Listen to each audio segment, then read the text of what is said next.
Wow.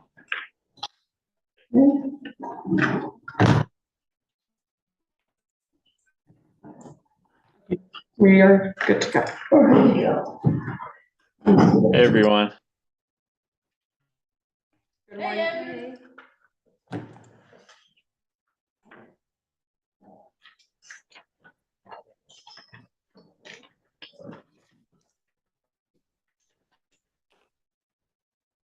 Okay. All right. Ready? We're ready. All right. Let's call the September 12th Central Board of Architecture Review meeting to order. All right. Do we have any members of the public who wish to address the board regarding an item that is not on today's agenda? If you're online and wish to speak on an item not on today's agenda, please raise your hand. Not seeing any public comment. Any member recusals? Agenda status report? No changes to the agenda. Okay, minutes, I didn't see anything, anybody else? Move to approve. I'll second, all in favor? I wasn't there, so I wasn't. Okay, 2 abstentions, And we then need you, Andrew. Aye. Informational briefing? Yeah, DAR, any members have anything to add? Okay, staff update. Good morning, everyone. So coming up, can you hear me okay? Nicole, go for it. Okay, great. Coming up on the projection report, on September 24th, there's going to be a joint county PC and Montecito PC workshop. That's County Planning Commission and Montecito Planning Commission workshop on ordinance amendments that long range planning is putting through. And then I'm going to give you a little bit more on that in a minute. And then on October 8th, there's the Brick Barn Tier 3 Winery and Special Events appeal at the County Planning Commission. And then also the Orchard Terrace Apartments Keysite H, which is in Orchid, is also going to the County Planning Commission. Finally, the environmental justice element is going from long range planning, and a workshop on the recreation master plan. All of that is happening on October 8th. Good meeting. So then I wanted to come back to the County Planning Commission joint workshop that's occurring on September 24th. You may be interested in watching that workshop. There are some minor changes that will be being proposed by staff. Yeah, this is a little handout referencing the project. I talked with Ben Singer, who's the main staff planner working on it, about, what are the main changes to BAR process. And one of the main changes is that for those of you, you may have experienced this, when you've worked on projects. Currently, if someone wants to appeal a project, they can appeal both the decision maker's action or the staff's action. And then, that appeal goes forward, and then they come in for, prelim or final BAR, and then the appellant can then separately appeal that all the way up through the Planning Commission and the board, and it's like a double jeopardy for the applicant. So one thing that's going to be changed is so that second appeal of the BAR action can only occur if it's based on a change that occurred between the decision maker approval and the BAR approval. Interesting.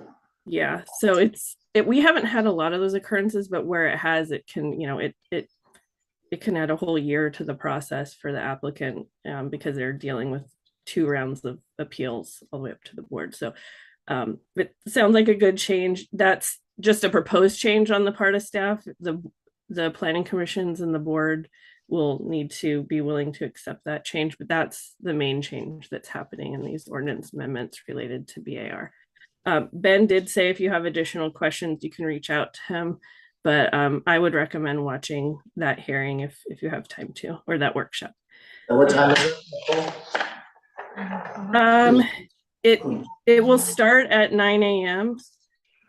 and it looks like it's estimated to take 3 hours total. That's on September 24th. You And can you reach, can watch it online. Yeah. okay, reach out with a link. Can you email us a link? That'd be interesting. Sure. Yeah, I will. And that's all my staff updates. Okay. All right,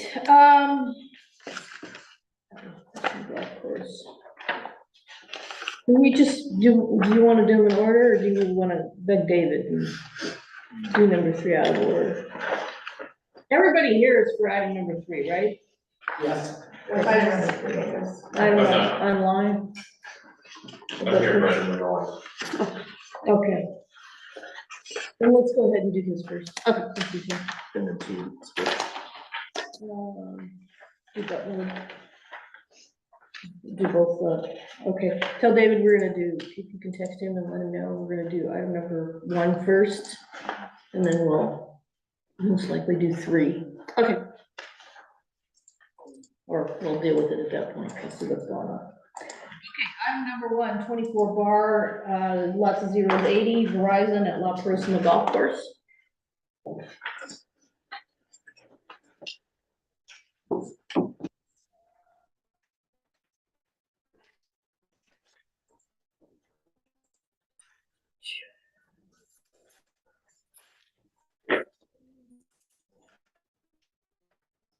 You wanna come on up here? Sorry, I misunderstood. I'm here for agenda item number 1, button.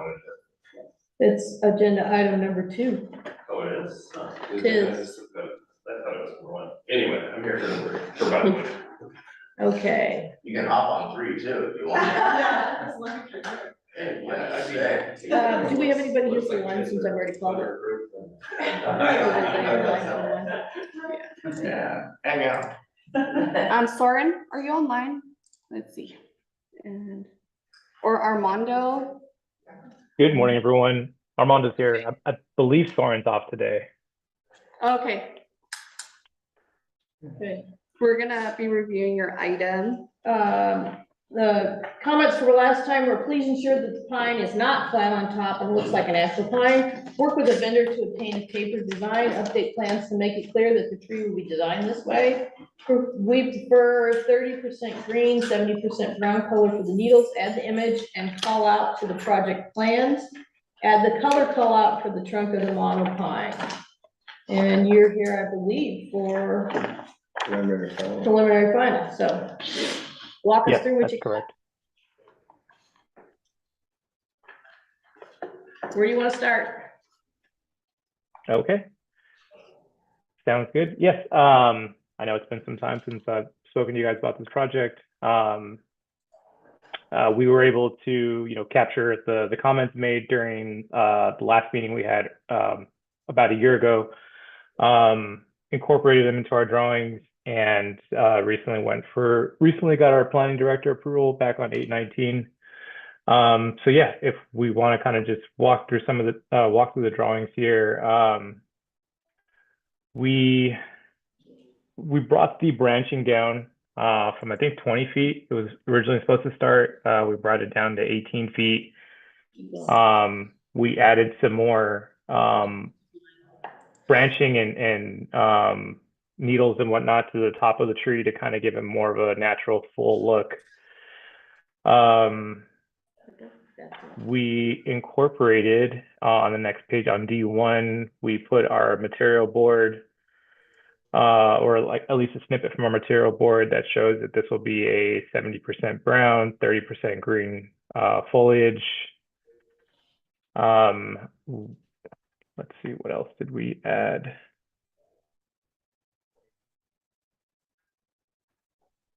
We also updated the photo simulations to show the additional branching throughout the pole, especially on the top and the 2 feet below. Also added in the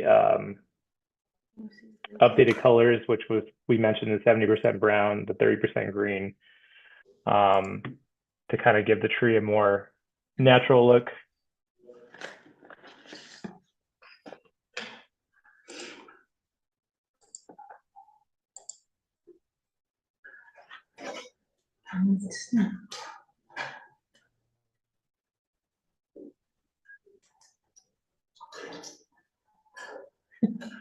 Doesn't look good.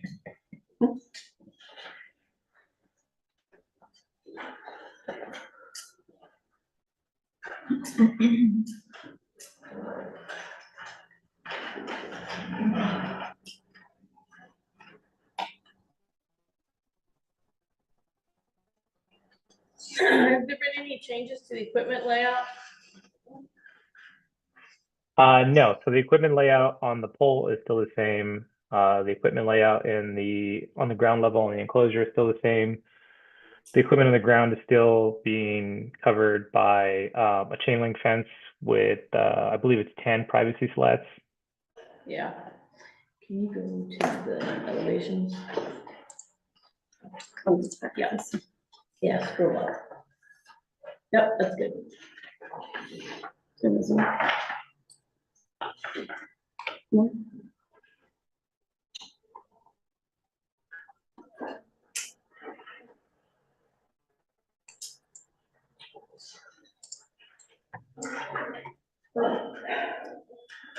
there anything else you'd like to point out to us before we go to public comment? No, I believe that's all. I think there was a comment the last time you guys made, we were talking about the additional fencing around the facility. I was able to get some clarity on that. It's actually cattle fencing. So there is, our equipment's enclosed by the chain link fence and whatnot. There's also existing cattle fencing out there that we're keeping just to kind of keep the grazing animals away from the facility. I think we had a little bit of confusion going back and forth last time, but I was able to get some clarity on that. And yeah, that pretty much wraps up the changes we made here.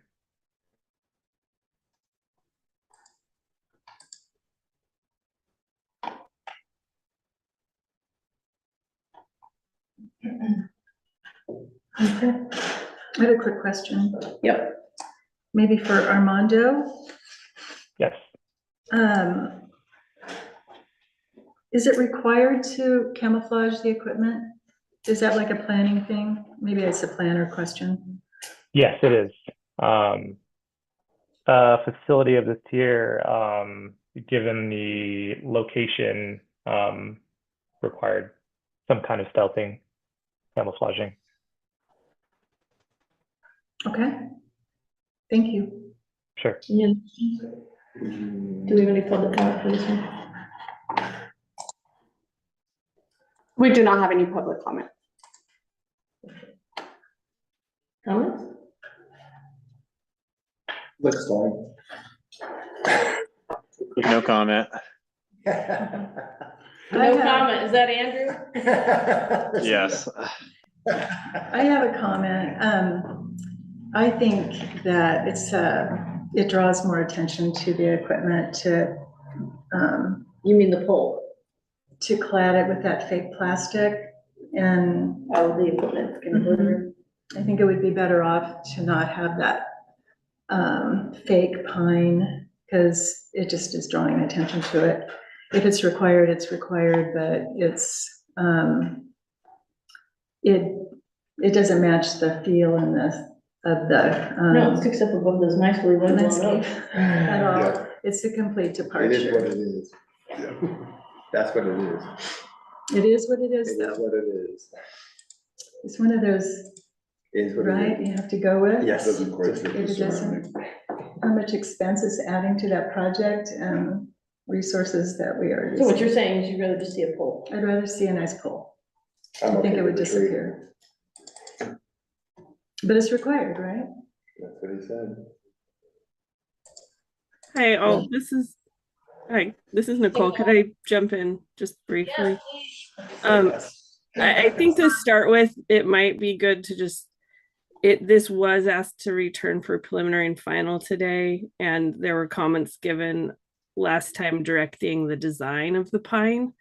So in terms of the direction the applicant previously received, it wasn't to change it to a different, like not a tree, but I did want to at least give you the comment that the need to hide a facility or, it doesn't have to be a tree, just for future reference. But I did want to point out that the direction that was already given was not to change it last time and to return for preliminary and final. We didn't have a problem with that. I vote to move forward. Thanks for clarifying, Nicole. Does it have to be camouflaged some way? We've Is that seen question. like water tower designs. We've seen, there's other designs that can camouflage. I'd have to look into this particular tier to see if it's required to be camouflaged. I'm just curious about that. And yeah, let us know what you find out. Okay. Thank you. And I think, Denise, in all honesty, I think we did talk about just saying it should be a pole, and I think last time we arrived at, this is. Yeah, no, I'm not gonna stop progress, of course. Yeah, in the future though, I mean, across the street, there's one with just rotors for a wind Yeah, tower, which would probably be more appropriate in that location. Cause there are 2 or 3 other towers out there like that, just the wind turbine. Mm-hmm. The equipment, it looks kind of cool. okay. Next one. Okay, Well, any other comments? no, I voted to move it forward. Okay, you make a motion for preliminary? Yes, I'm Fine. gonna make a motion. Chris made a motion for preliminary and final. Fine, preliminary final. The second, Second. okay. All in favor? I, Aye. Thank you. Could you see me leaning over, waiting for you? I felt it. You felt it. See, you don't even have to be in the room to feel me leaning. Okay, let's go ahead and just do Buttonwood and get it off the platter here. Item number 2, 25 bar 59 Buttonwood Ranch LLC.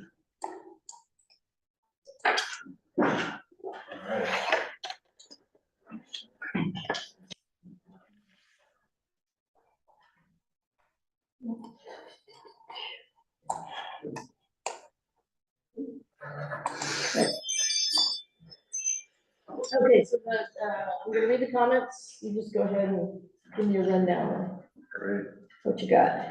We're disappointed to see an iconic historic structure changed into a modern structure. The board would like to see the project keep the existing historic character by implementing more nuance into the design, respect the significance of the character of the barn in the Alamo Pintado corridor.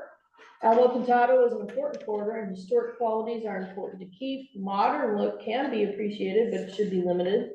Materials are acceptable. Preserving the mass of buildings does not change the historical character in an irreversible way.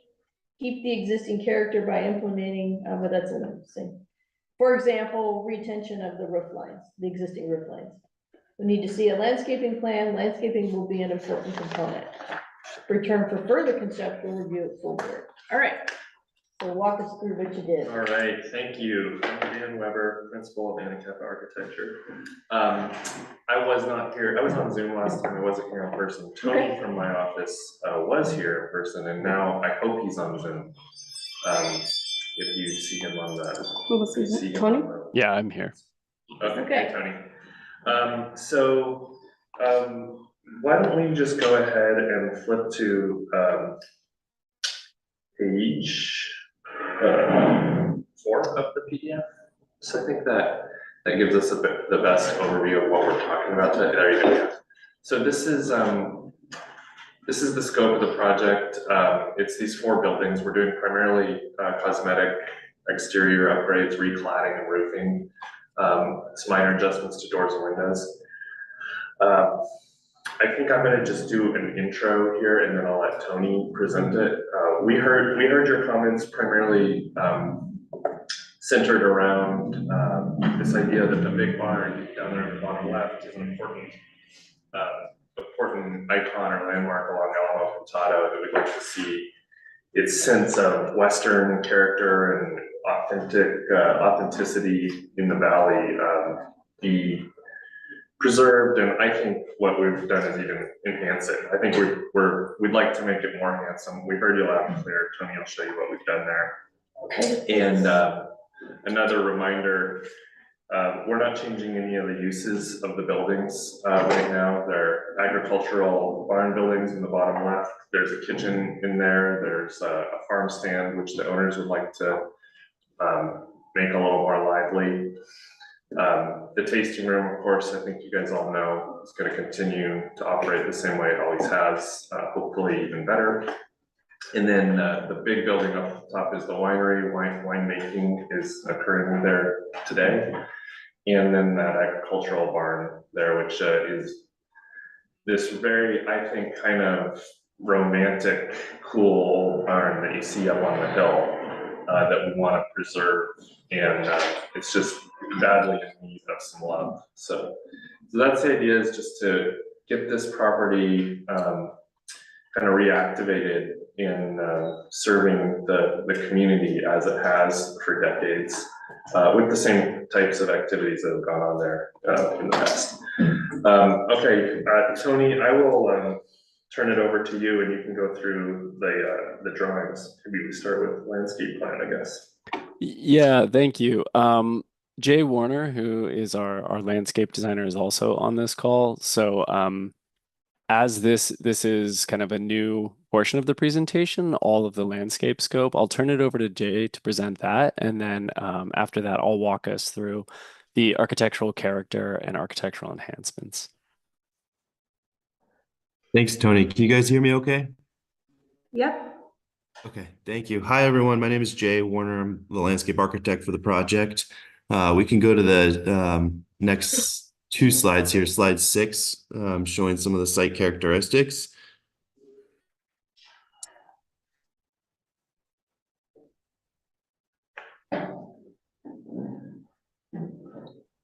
Might be a delay on my side. I'm still seeing the site plan. But for today, you know, we put together some plan concepts for you guys, as well as a number of precedent images supporting just the general direction we're hoping to head in. And before jumping into the plans, you know, we wanted to pause here, looking at areas of the site that we tend to really gravitate towards. We obviously love the vineyard, the natural grasslands, the agrarian, you know, the orchard theme that's throughout the site, as well as the domestic gardens kind of in and around the tasting room that have already been established for many years now. Mature trees, kind of whimsical garden, gravel, really informal, but really creates a nice lush space for guests to come and appreciate. If you go to the next slide, though, however, next 2 images show our first building site, and hasn't appeared yet on my end, but you know, the overall the ag barn itself and the landscape have a lot of potential just in terms of their layout. Some of the existing site features that are there, such as these large oak trees, I mean, they're just absolutely tremendous. But there's also a lot of drawbacks that we kind of identify. The most obvious being the sea of gravel that we have out there. It's a hot, dusty area. In contrast to behind me, the photo, if I was to take a photo behind me, you have the lush garden, you have this open kind of barren landscape, and the front side of the ag barn is actually a road. So our main goal now, if you turn to the next plan, is to make this space more of a garden, make it more inviting. We're on the main street side, we're trying to layer in front of the building, bringing in more of that natural landscape, pulling through. We're proposing pulling that driveway off and away from the agricultural building, so it creates more of a gathering space and overflow from the building itself. Proposing pulling new oak trees or larger specimen trees to balance out the site, not to block and obscure the building, because again, we all like the building, but to create and kind of frame the views and highlight this area and bring it up to its full potential. On the large courtyard itself, same thing. We'd really like the idea of closing in that space, bringing in some shade, adding a few more specimen trees to work with those large existing stands of oaks there, and start to bring in more vegetation at the ground level. Creating these organic kind of informal outdoor rooms would be the idea, where we can have informal seating on what we're hinting at is low seat walls that can kind of frame and support these gathering spaces and anchor in our planting to create really outdoor rooms, either that we can, furnish with outdoor tables or just keep as open garden, similar to the tasting room below. We love the direction of the existing tasting room and garden, as well as the parking area. And we're really just trying to pull that and balance across that entry driveway experience. And we've got a number of images for the plant palettes, even though we're not at the level of drawings where we're looking at planting plans yet, but to try to showcase the general direction we're going in. So that's the move for this particular site. The next slide jumps up the hill to the cultural building. And again, first, just looking at some slides, we're always kind of zooming out before zooming in. Really, this site is less of about more of a domesticated intentional garden, and really about the natural grasslands that's out there, even though they're weeds. The oak trees and the grass is really what catches our eye. So as we start to zoom in and around the existing winery and the tasting room on the next slide, we're really just trying to enhance that. We're proposing, as we make modifications and fix up the building, we want to do the same with the landscape on that downhill slope. Again, bringing in a few more trees just to help the scale of the space, make it a more pleasurable area where employees can go and eat and sit under the shade trees and have their lunch, and pulling the more intentional garden out in front of the space that would want to feel as though it's more of the landscape beyond, but because this is an area where people are occupying it, adding drifts of more intentional things like salvias, wildflowers, things like that, I think would be appropriate up in that area as well. As you then start to look at the next couple slides, the slide in particular is really about the materiality of the site. We love that it's ranchy and agrarian, and we want to keep it so. We're talking, rusted steel pipes. We've got the equestrian language already on site, decomposed granite. We want informal paving. We don't picture any stone paving, hardscape. We don't want to pave it all concrete or asphalt. Natural wood elements, that pair and lean into the direction of the existing buildings and proposed. Any kind of formal or any kind of new elements, such as the seat walls, would be, board form, pitted, and, almost need to feel like they were there for a long time, and they're not so rigid and cold. We really want it to feel warm and organic is kind of the idea. And with that, the next number of slides then start to just give examples to the type of palette we'd gravitate towards. I always call the native and honorary native mix, leaning heavily into the grasses, but also bringing in pops of color and intentional shrubs as well for both sun and shade. So the next 3 slides just give a basic, idea of kind of the palette and the directions we'd want to head in terms of planting. Again, we eventually would put together a planting plan if everyone likes the general direction. And then the oaks. I mean, we love the oak trees, the larger specimen trees. There's a number of oak varieties that would go well in the area, as well as other larger mid to large scale specimen trees. And that pretty much quickly goes through kind of our initial high level phase of potential direction for the landscape for each building location. Beautiful. Thanks, Jay. I'll hop in and just walk us through quickly the architectural character, and then we can open it up for any comments. So again, looking at the lower level along Alamo Pintado, I think this was the area where we had the most pertinent feedback from our last time. So looking at the existing conditions again, and that kind of iconic view from the road, As you can see in both of these photos, it's really the lower ag barn, as you see on the screen right now, that has the primary visual vantage point. The tasting room is a much more discreet. It's almost invisible from the road, and it's not until you drive into the property that you can see it here. So if we keep going. And then again, just to orient ourselves, the two structures on the upper level that we're looking at, existing site photos are on the next slides, which we can quickly see. With the winery production, very kind of functional building, just trying to clean that up. And then if you go to the next one, we really wanted to maintain this like iconic barn at the top of the hill, but make it functional. It's worse for wear, I would say at the moment. Materials palette, as per last time, we're looking at this kind of aged Western red cedar. So we are not treating it. We do want it to naturally patina over the years. The same would be true for the metal roofing. So allowing that to take on the character of aging, like little rust spots. We do want it to initially start out with kind of like that dull patina as well.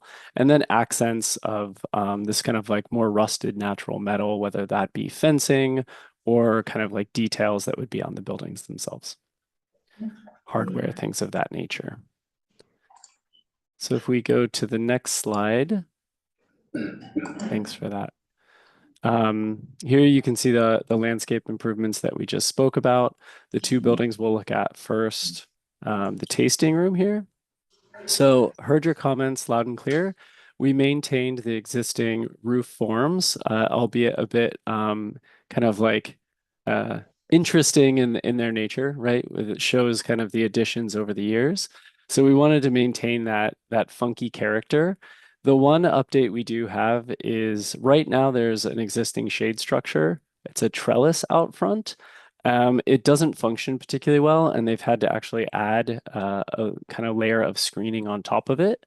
So we were going to make that a little bit more permanent and add a shed roof at the entry to just block that harsh sun and make it a little bit more enjoyable of an environment there.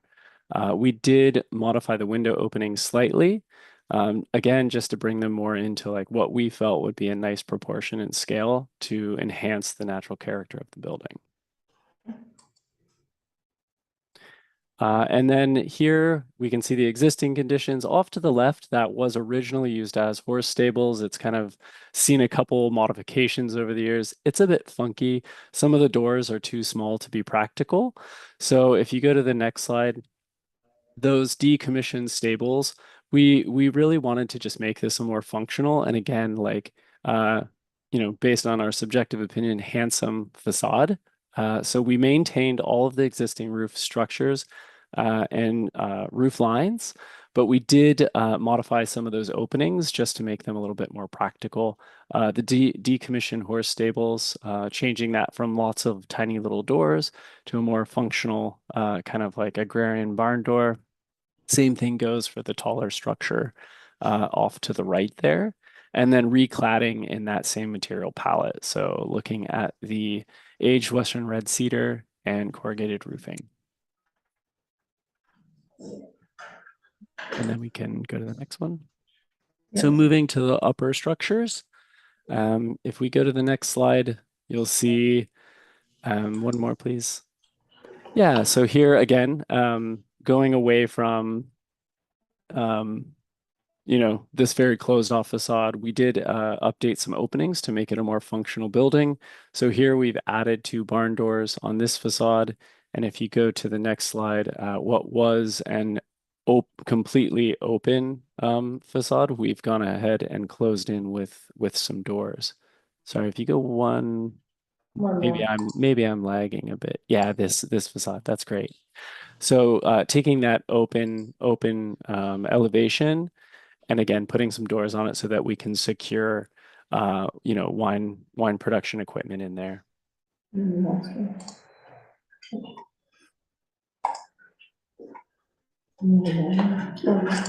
And then lastly, looking at the winery. So here it's really just about trying to make this a little bit more discreet and, coming away from that tired paint job that's on it today. So we have proposed removing those roof monitors. That was one of the questions from our last meeting, and just cleaning up the roof lines and replacing with that painted bonderized metal roofing. It is a darker color paint, but we do have an accent. So the primary would be a graphite color with accents in a little bit of a darker black satin finish.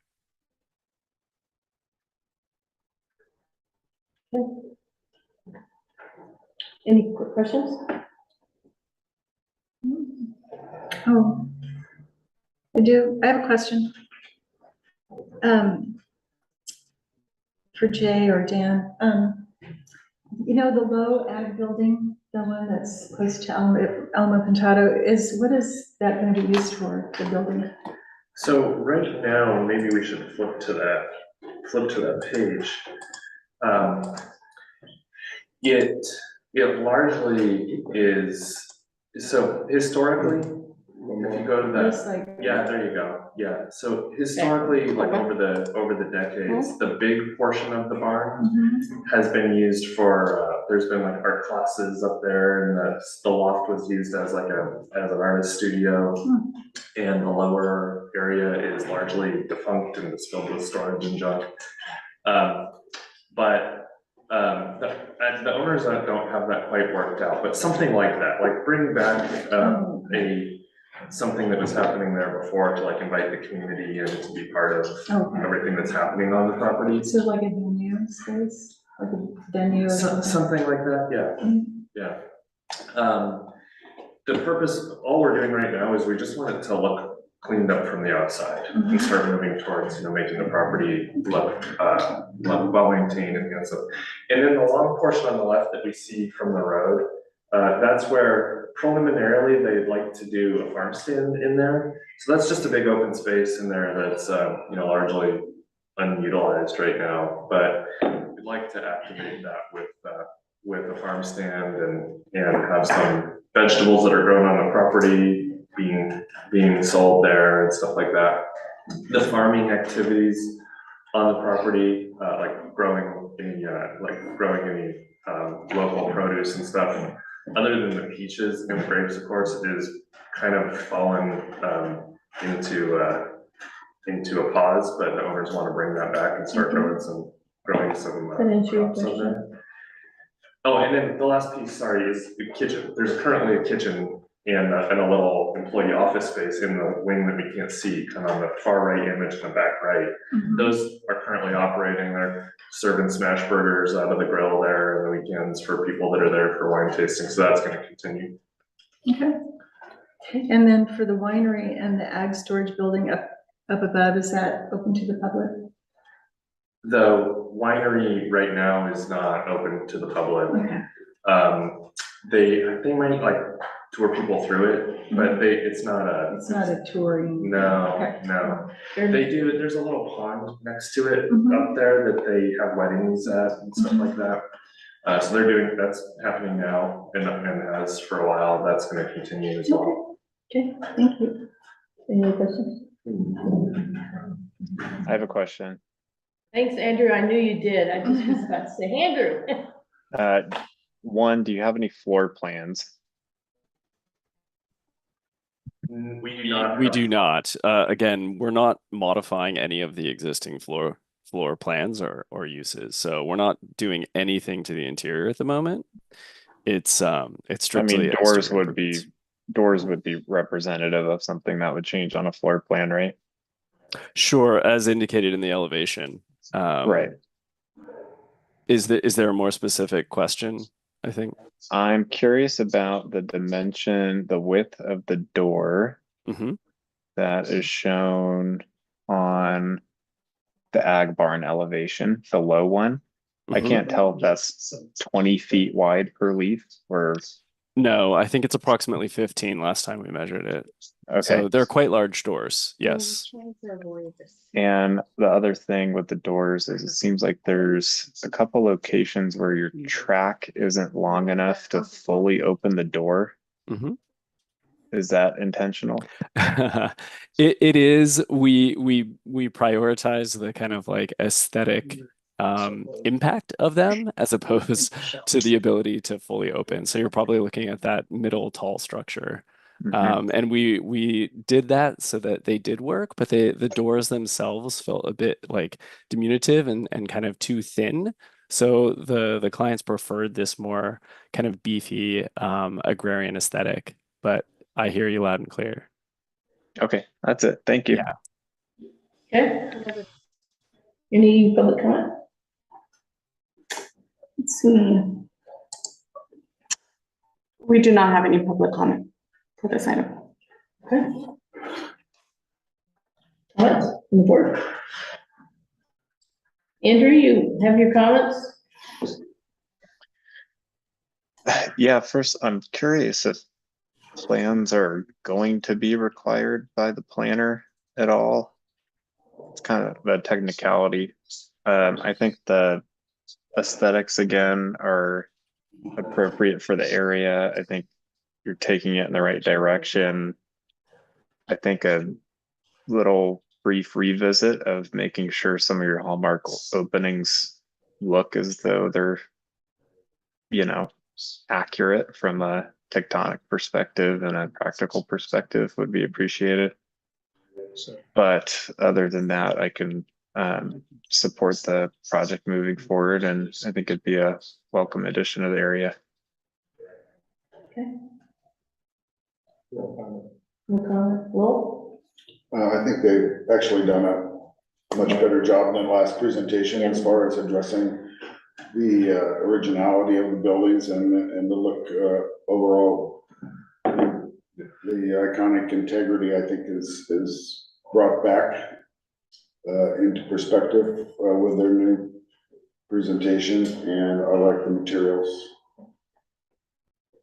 Denise? Yeah, thank you for the updates, and I appreciate that it's much cleaner and more functional looking. I'm gonna miss the X's and stuff like that were on the old barn doors, but not gonna object to what you all have done here. Okay. I think, Andrew, I kind of agree with you that for the tasting room and this barn, the two structures that are on Alamo Cantado, where you've got a lot of different fenestration and door, openings through the walls, I think it would make sense to have some sort of a floor plan included in the package, so we can understand how it's flowing. Because that is, after all, the object, especially with the tasting room, the object is to increase the flow, because the windows and doors as they exist now didn't make sense. Okay, well, show us how this is gonna improve the flow and kind of just complete the package. So I would tend to amplify what Andrew said. I think we should see that. For those two buildings, it's my understanding that nothing's changing on the library building.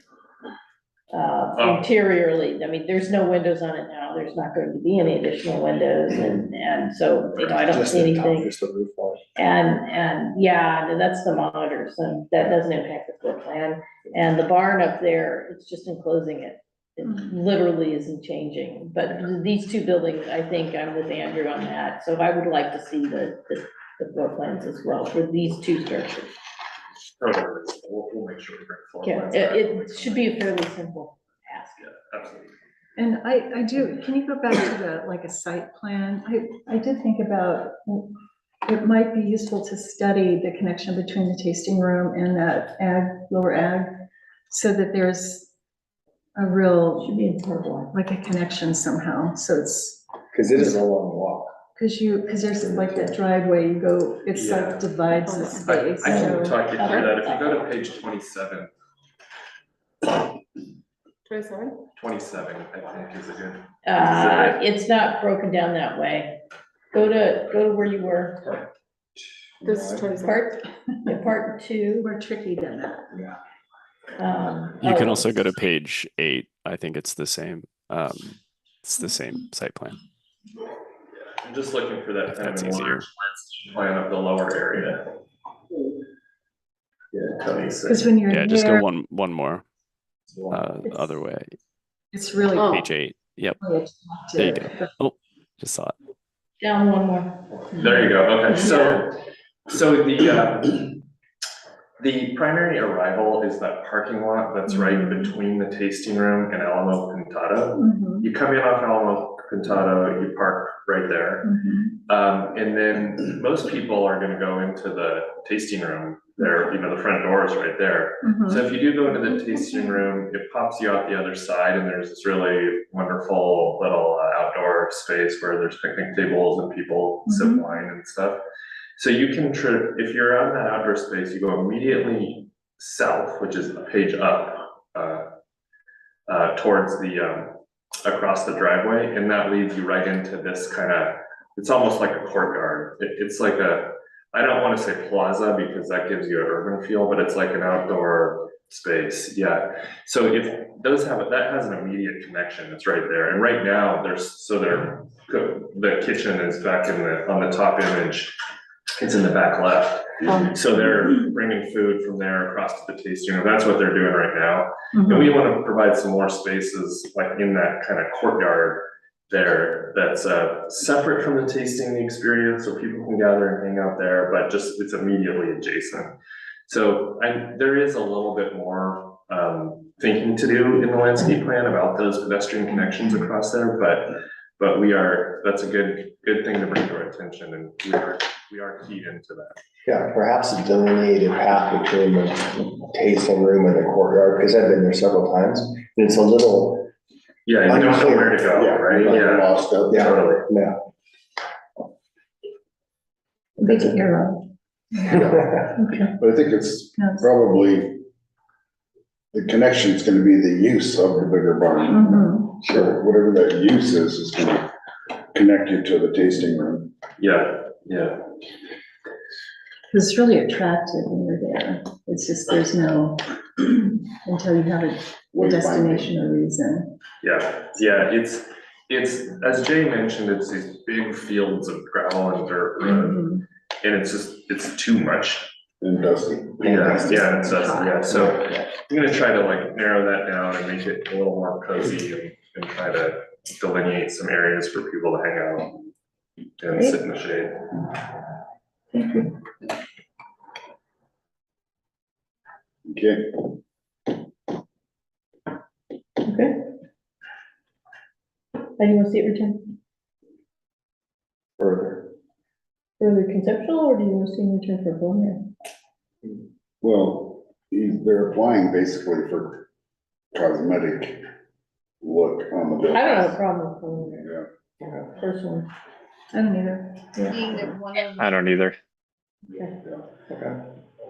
Okay, so have them return preliminary full board, but your landscape is definitely gonna need to catch up. So, at that point. Yeah, we wanna make sure Yep, no, On the I right track. understand, you're right where you need to be Yeah. for today, that's fine. But, yeah, we'll definitely be looking to see what comes in the plan. Baby steps. yeah, Yeah, all right, all right, appreciate it. Yeah, thank you. all right. Okay, do we have David?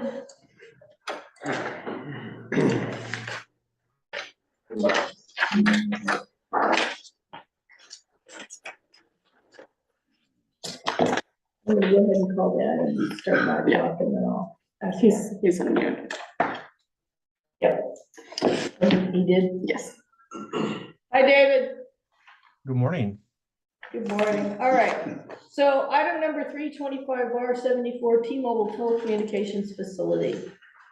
Okay, so yesterday we received an email and it raises a lot of questions about the process for what we do here.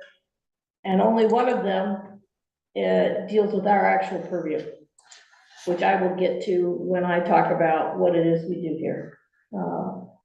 So I'm gonna let David, could you kind of speak to some of the comments in the letter about noticing and so on and so forth? Sure. So just for the record, my name is David. For those who don't know me, my name is David Villalobos, so I'm the hearing support supervisor. Bethany asked that I join the meeting today to go over some of the issues raised in this comment letter for item number 3. And there was a lot in that letter. But I think that what I'm going to focus on initially is the questions regarding the noticing.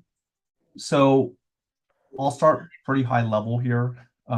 So I would say the purpose of the notice really is to bring awareness to people within a certain radius surrounding the property that the project is being reviewed by your board on a certain day and a certain time. And what is being requested in this letter is basically a continuance due to some deficiencies in the notice. So what I would say is that there are certain pieces of information I think that are pretty critical in the notice, and there are certain, I would say, pretty obvious reasons why you would want to grant such a request if there were deficiencies in certain areas in the notice. That being, fundamental things like the date or the location or the project description. Those are pretty obvious defects. And I would say there are other things that are perhaps less obvious. And I think that there are some things in here in this letter that kind of maybe touch on some of those less obvious reasons. And so going through, I'm sorry, I looking at this highlighted thing. So it does look like I would start out that it looks like the date, the time, everything about this is correct. Just going through some of the specifics. So something like what says incomplete parcel. Looking at the notice, I think maybe what that is it does look because of the hyphens, like the last 3 digits went to the next line. I think maybe that's what that's referring to. I'm not really sure. I know hopefully our person who submitted this letter is present and can clarify that. So let's see, and then zoning information. So again, this board is here to review aesthetics. This isn't a land use hearing in that respect. So I'm not really sure what sort of zoning information one would anticipate for something like this in the terms of what your board is here to accomplish today. And I know that you're going to go over that once you get into the project. And the planner, hopefully if the planner's here, maybe he can also speak to that issue.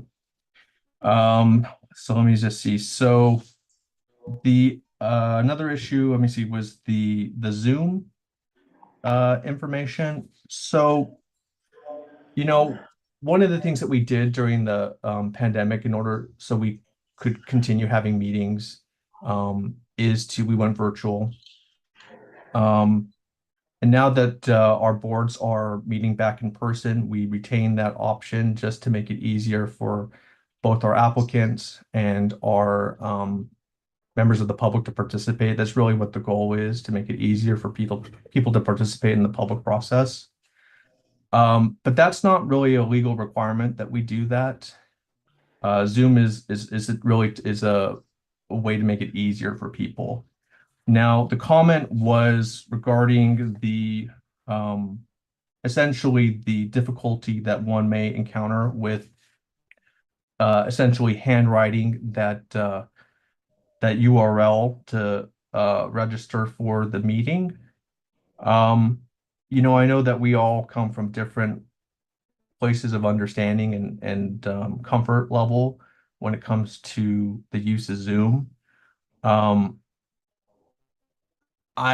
don't know how to react to that. I mean, I went through this morning. It took me less than a minute to kind of type that in, and I got it on the first try, but I can't say that everyone would have that experience.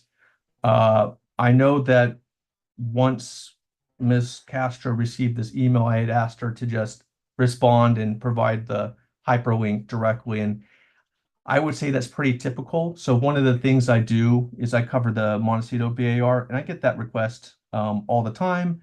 When people call me about a project, I said, hey, let me make your life a little bit easier. I'll respond to your comment letter with the hyperlink, and people appreciate that. But I think that in itself is not a reason for continuance.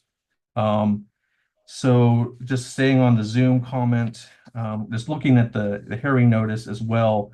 So again, I think it's a part that talks about like the I'm sorry, I'm just looking at my it's a part about like where it's suggests registration login instructions are forthcoming. So I think that just goes to just maybe some unfamiliarity with Zoom. So what that essentially means is once you register, you get a confirmation email with the details with the hyperlink and the phone numbers that you can call in with, et cetera, et cetera. I think that's all that is. As far as I understand, again, I'm making assumptions based on what I'm reading here. And so the other issue had to do with submitting of material, I believe, to the meeting. So one of the things that, if you look at the CBAR's bylaws, unlike something like the County Planning Commission or the Montecito Planning Commission, for example, there are no published deadlines for submittal of material. We do accept material. However, can create a little bit of a chaotic scene if people are submitting exhibits that they want to be placed up on the screen when they're giving testimony. So we do ask for material in advance. That's really so we can minimize the level of disruption to the meeting. I will tell you that at Planning Commission, where that is more of an issue, that is often ignored, and it does cause delays to the start of the meeting. So let's see, just moving on. So it looks like there was a little bit of confusion with the submittal deadline for such exhibits for no later than Wednesday at noon before the Thursday meeting. I know that And that's not referring to comment letters or anything like that. Those can No. always be submitted. No, and I believe that there was a comment letter, and that's part of your record. So Yeah. what I would And we say, received someone here today already, so. right. So what I would say, and I know that one of the reasons why we took this up initially is if the board chose to continue the item, or decided that this was an issue, we wouldn't hear the item at all. That's kind of how that works. So I am pretty comfortable with, the state of the notice, but ultimately that's the CBAR's decision, whether or not they are comfortable and whether or not they choose to continue it. I just would like to impress upon you, however, that if you decide that the notice is something that you're not comfortable with, that means that we basically end the hearing here, and that we do want to take public comment. You want to have a presentation. The members of the public who are there would have to wait to provide their comments. So whatever you decide you're comfortable, I'm not here to tell you what to do. I'm just kind of trying to tell you what Yeah, I think, David, we're comfortable hearing I confirmed with Teresa this morning that the fact of the noticing and how it was done. And in fact, had a conversation here with several of the people who were here earlier about the noticing requirements and what is done and what was done and all the rest of it. And I've already called the item, and I think we're all comfortable with hearing it, so. Okay. David, I have a question though. What are the requirements for how much time before the meeting should the recipients receive the notice about? There's not, so we send out a notice, so it's a 10-day requirement that we send out the notice. However, one of the things that's kind of difficult conversation to have, of course, is once it leaves our hands and it gets in the hands of the postal service or service provider, it's really not, we don't have a lot of control over that. We do try to send it out with a little buffer to account for that, but I will tell you that like last year, I received some return mails from the post office from 2005, for example. So I think that the requirement is to send it out 10 days, but it's there's not a lot that we can do. Really kind of, I think that early. I understand. I just was curious. And then Yeah. is there a certain radius that you look for? So it depends on the type of project. It depends on the type of project and then the area. In most cases, it's 300 feet. In some, like in Toro Canyon area, it's 500 feet, and then in certain instances, it's 1,000 feet. So it really kind of depends on the project. Okay, thank you. And what did you notice for, Teresa? 1,000. And that would be typical for a telecom item. Yeah. Thanks, David. Okay. I'm happy to answer any more questions if you. Well, you might just hang out for a couple of minutes, but Sure. I think we've got the rest of this. Yeah. All right. Okay. Happy to help. Thank you so much. Okay. All right, where did you put this speaker? That's the new one. Oh, yeah, yes. All right, so, I'm the chair of the BAR. My name is Bethany Clough. These are located over there in the window. If you would like to make a comment regarding this item, you need to fill one out and you need to hand it to me. Because otherwise I can't call your name if I don't have it. So this is the only request for comment that I have. You need to hand it to me before I start the item. So now is a good time. And if you need to fill it out, that's fine. I'll make sure that we get all of them. I would suggest you fill it out, even if you don't have a burning desire to speak at the moment. Okay, because you can always say, nope, somebody else has covered in my comment, or no, I have nothing to add. That's fine. It's not a problem. I don't mind calling people's names and having them say, no, I don't need to talk. Okay, but better that I have them so that we can continue and run the meeting in an orderly fashion. So just go ahead. Lowell will take them. You can hand them to him and he'll give them to me. So, all right. And like I said, they're over there at the window. So go ahead and grab one. This is the first hearing for this item. It is also moving through a land use permit, which doesn't involve hearings typically, but is also part of the public process. There is a planner, Francisco Vargas, who is listed on the agenda, and his email is right here on the agenda. It'd be a good idea to go ahead and contact him by email. Let him know you're interested in this project. He will add you to the notice list. Okay? It's right on the agenda. There's agendas up Right there in the item. It's right here on the agenda, right here. Okay? Mr. Vargas will add you. He can answer questions about land use, which is well out of the purview of this board. Okay? And you just email him, let him know that you'd like to be added to the notice list. He will then notice you for any public hearing regarding this item, not just BAR. So if there's another public hearing or anything like that, he'll let you know, okay? He's a good resource. I suggest you go ahead and just let him know you're interested, okay? I'm sorry, where's the email at? Is it? It's right under where it says planner. I didn't know if we were on. Sorry, trying to make sure. It's on the back sheet. Gotcha, okay. Perfect, okay, thank you. It says planner, Francisco Vargas, lists his email, okay?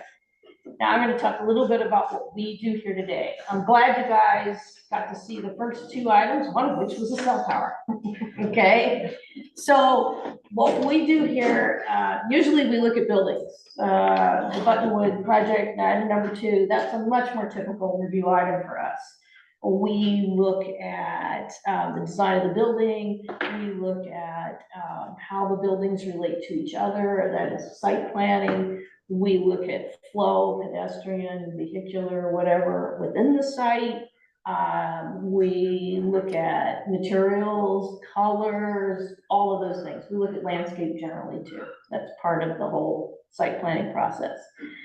We don't look at, in the case of a winery, how many vents they can have, their sound level, traffic studies, environmental habitats, what else? There's miles of things we don't look at. Income. Yes, we don't look at anything like that. We are interested in Hillside Ridgeline, which this project isn't gonna have. And we look at those types of things as well. We look at development plans, but we look at a lot of things throughout the San Ynez Valley and actually well over towards Lompoc. And that's what we do. When I call for public comment, we'll give each of you 3 minutes, and Teresa has a little timer, and we'll let you know when you're getting to the end of it. We ask that you please frame your comments and your feedback to the project within that very narrow purview that we have. We're not the planning commission, we're not the planning department, and we're not the board of supervisors. We have a very narrow purview. We're looking at aesthetics mostly. And I'll go back to views in a second. But that's what we look at. But it's your 3 minutes. If you want to talk about things that have to do with the federal requirements or noticing or whatever you want to talk about, knock yourself out. It's just, we're going to edit that out. We're going to listen to what is within our purview, because that's what we're interested in hearing. That has an impact on how we see the project. Okay, so that's what we ask you to talk about, if you can. With regard to views, I just wanted to mention, we look at public views. So I don't know if you noticed, but the conversation we were talking about, the item number 2, we were talking about the views from Alamo Pintado as a public viewing area. We were not talking about, sorry, that's me. We were not talking about the area across the street. You know, we weren't talking about up on the hill, looking down from somebody's bedroom window. Those are not our views. Those are not protected. That's not what we're looking at. We're looking at from the public right of ways. Okay. So that's what a lot of the presentation is going to be geared towards. I will say, and I can go over a few of these things before I call for public comment. I'm going to have the presenter walk us through their project. We may ask a couple of questions about it, quick questions. Then I'll call for public comment, and we'll go through the whole thing. And I'll refresh you, what it is we're looking for. And then we'll close public comment. Once we close public comment, it's over.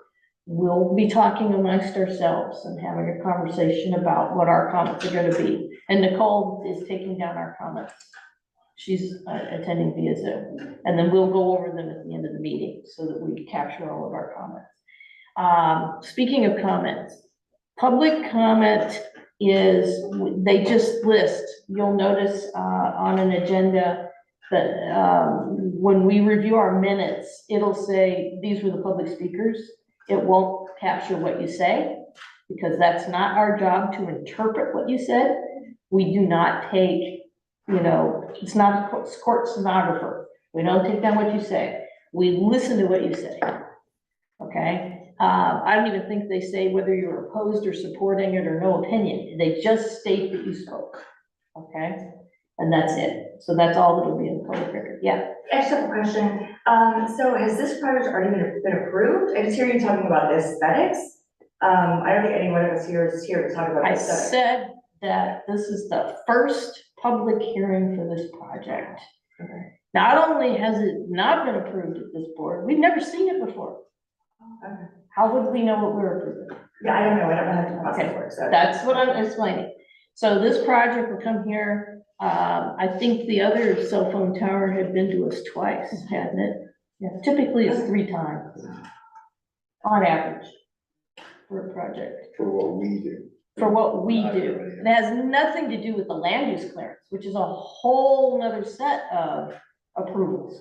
Okay, so what this project is here for today is a conceptual review. There isn't even an action taken. There's no approval, and we will determine when we want to see it returned for preliminary. Okay, and final. So it has to go through 3 stages here, hence usually the average of 3 visits.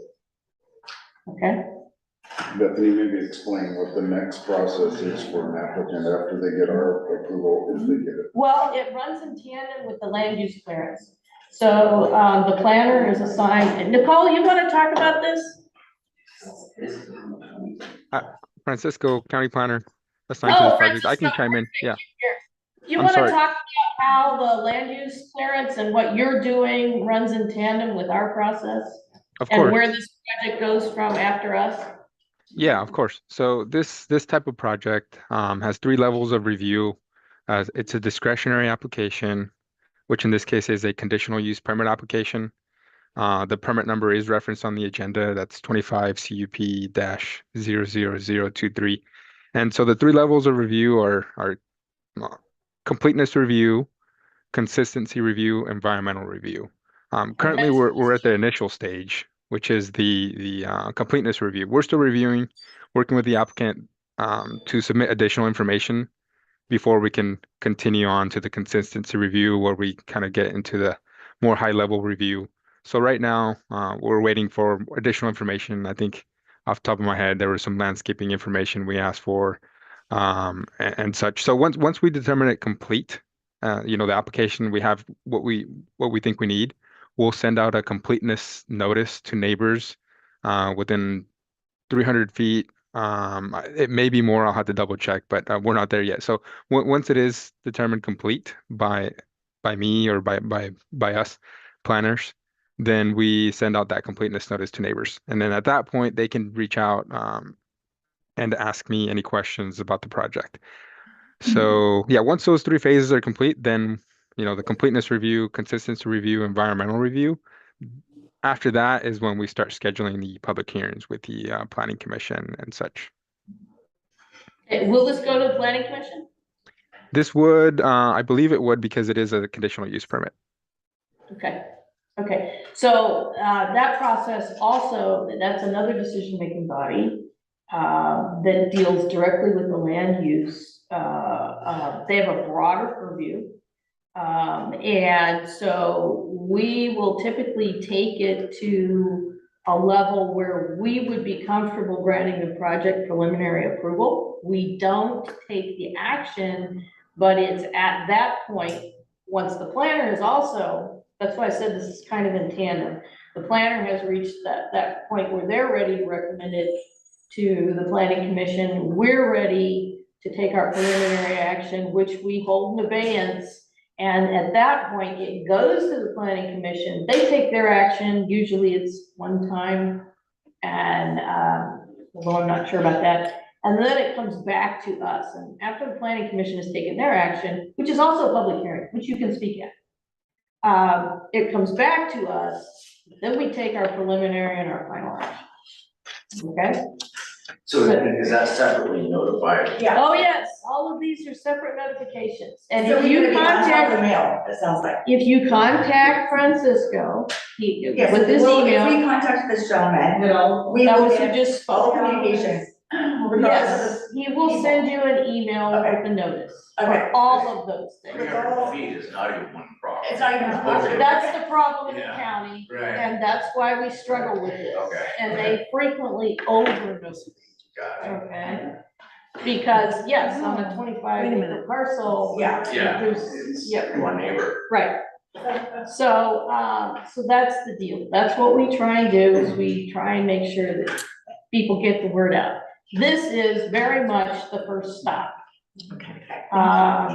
And we often have a lot of people, such as yourselves, show up who say, what the heck is going on? Because they're like, exactly like you said, what, has this already been approved? What's going on? No, this is the very first step in the process. He doesn't even have his completeness letter. So. Can I ask a question? Why was this site selected? What other sites? That's not in our purview. I know, you're looking at the aesthetics, but I'm just. No, we are looking, the law says we look at the project that's in front of us. Okay. So Just we wondering don't. How this all came about and why Calzada didn't. Well, the applicant can get into that if it's, it's what they want to do, but typically the reason we see a request for an antenna site is because coverage is poor. Okay. And so they look at their coverage zones and where they have holes, they talk to various different owners.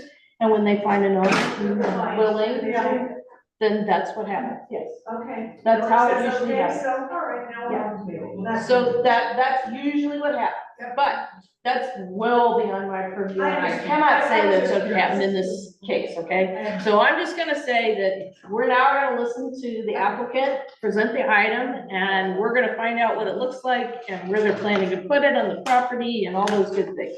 All right. Go for it. Okay, Jerry? Yeah, good morning. Can you hear me? Yep. Yeah, hi, my name's Jerry Ambrose, applicant agent for APC Towers. I wasn't aware of that letter you opened up the meeting with. I'd like to ask if a copy of that could be sent to me. The planner can send you a copy, yes. The planner Okay, will. thank you. Yeah, no, that's not a problem. We usually do that. Teresa will make sure that that gets to you. And then any other written correspondence that comes in over time, to please be forwarded to me. That'd be great. There's quite a bit we collected today. So, I'm sure Teresa will be adding it to the file. Yes, I'll send those over to you, Jerry. Okay. Okay. Yeah, so again, Jerry Ambrose, agent for APC Towers, and we're proposing a new wireless telecommunications facility on the Calzada. It's about 66 feet high. It'll be disguised as a faux eucalyptus tree. It is set back from Calzada approximately a quarter mile, also a little over a quarter mile away from Edison Street. And the staff had asked us to do some extra photo mock-ups, photo simulations from a number of different areas to assess the visual impact of the project. It's our opinion that being set back a quarter mile from the nearest streets, that the impact is very minimal. The base of the tower will be surrounded, we'll have equipment and a generator, and that will be surrounded by an 8-foot high wood fence. And again, being a quarter mile or so away from the public streets, the public won't be able to view that fence. There are existing trees. If you look at the site plan, there are existing trees on site to the north and to the east. Those trees vary in height from about 20 feet to about 45 feet. And those would also show up in the photo simulations. APC Towers is the applicant, and T-Mobile will be their tenant on the tower. The tower is intended for future co-location.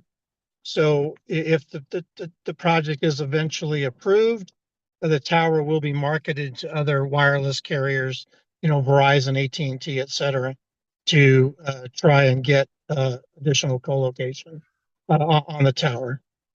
There was a question about, and again, I don't know it's in your purview, there was a question about why this location, and you're correct in what you said. T-Mobile in this case has a significant gap in their wireless service. And we contacted somewhere in the neighborhood of 20 property owners. And this owner was interested. We have a lease agreement with the owner, and the location met the technical requirements for T-Mobile. And all of those alternative locations are in the application material for the CUP. And Francisco has access to that. With that, I can answer any questions. You want to walk us through the actual site and then your layout, the floor plan and that kind of stuff, Yeah, the site, I think that the Google Earth image there is sort of self-explanatory. There's Okay. There's a house about a little bit more than halfway back from Calzada. The rest of the property is vacant. There are some farm structures along the south side of the property. but the rest of the property is just vacant, I guess, natural grasses. And again, we felt that the location at the back of the property, being nearly a quarter mile off of the public view Okay. corridor, that was the best solution for the site. Okay, can you go to the plans, please? Oh, yes. Okay, scroll up. Okay, so this is your actual site, and you've got, let me see if I can, it's just, I'm wearing my glasses. Okay, so, so this is your fenced area here. Correct. And then you have this is the transformer that's outside of the fenced area? Yeah, PG&E is going to require that. Okay.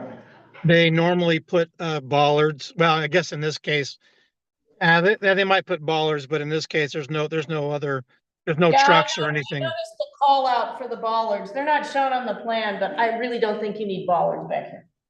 Yeah, there's no other public access or any other thing from other cars. Okay, approximately how far is this from the back property line and the site group? Yeah, yeah. What is the setback? And my apologies, I'm in Los Angeles calling from my car. I don't have that dimension in front of me. Okay, no worries, no worries. Can you go to the next sheet? Well, if we know what one side of the fence is, we could pretty much guess. It says no scale, so. How big is the fence that surrounds this tower? How tall is your fence around the? If you go to the elevations, you'll see that it's 8 feet tall. And then width. And the footprint was 900 square feet. Yeah, it should be 30 feet by 30 feet. Okay. Keep going. That's the, you want me to go down? It'll be on the 4th or 5th sheet down on that. Whoa, up a little. It says I can't. There we go. So here, 30 by 30. Okay. And what lighting are you proposing? There are some downlight, they're motion lights that are on the cabinets. And they face down for the workers to work on the cabinets. Interior. Interior lights. Are they shown on the plan? At this stage of the project, they wouldn't be shown.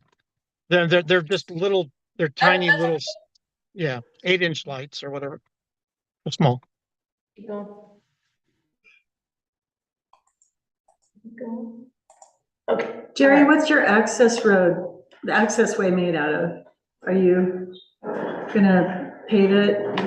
Yeah, the fire department requires like a DG type of surface, something that's reliable. Gravel type surface. Not DG. It's on the plan. Okay, all right. Okay, those were my questions. Yeah. So, do you have any other questions? I have a couple questions. Andrew? No questions? Okay, no questions. No question. You mentioned a generator on site. Is that for emergency purposes or will that be operating the site? As for emergency purposes, the cabinets have batteries that last approximately 9 hours. So if there's an outage that's longer than about 9 hours, the generator would kick on. And is the generator inside the fenced area? Yes. No. Well, the generator is, but the transformer is out. Okay, so the transformer is outside and the generator is inside. Correct. Okay. I guess I do have one question, just as a general rule of thumb. Is there any easy way to understand the relationship between the height and the distance that it covers? You know, is there? Yeah, that's shown in the, and again, I don't know if it's in your purview, but the documentation that we submitted to the county for the CUP has propagation maps that show how far the signal goes and why it needs to go that far. And why it needs to be that height for the signal to propagate a certain distance. Got it. Thank you. We have justification for that in our application materials. Jerry, is there any leeway in the height of the structure? I can certainly ask, but just, sort of from a common sense standpoint, you've got to propagate, signal to a large area, so you have to be above everything. But I can certainly ask. Yeah, appreciate it. Thank you. It's the access route. Okay. Any other questions? Okay. You ready for public comment? Yes. Okay. Teresa, could you go to the photo sims to just, I think Oh, those you want are to see them real quick or? just, just real quick. They bounce around so much. That's not the There's Sims. one that's before that. It's, That's, this one? yeah, Yeah, I just wanna, start at the top. I think if it's 66, oh, now it's better now. So that's existing, right? Yep, and then scroll down. Okay.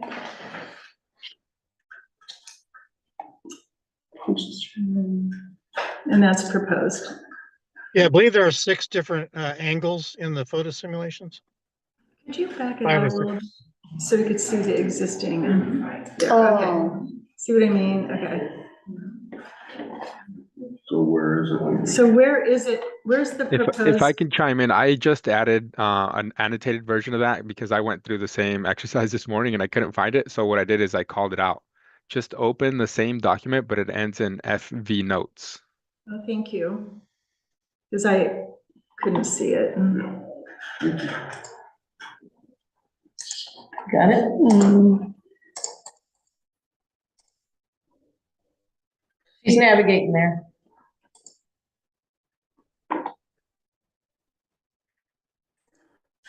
Actually, this is weird because mine actually shows it clearly in this view. It's right in here. This is Oh, you almost mean like a, on your, on the one I downloaded, you can see it quite clearly. Trying to figure. Oh, we're looking at, there we go. So this is it, right here. Okay, There. okay. Could you back it out just a teeny bit more? You're So gonna, sorry. you're gonna lose it. I was just wondering if it's easier for the computer to regen. There, Okay. there you go. Yeah, so that's it There. there, And not there. and then scroll down. Oh. Okay, this was the one where it was tough to find it.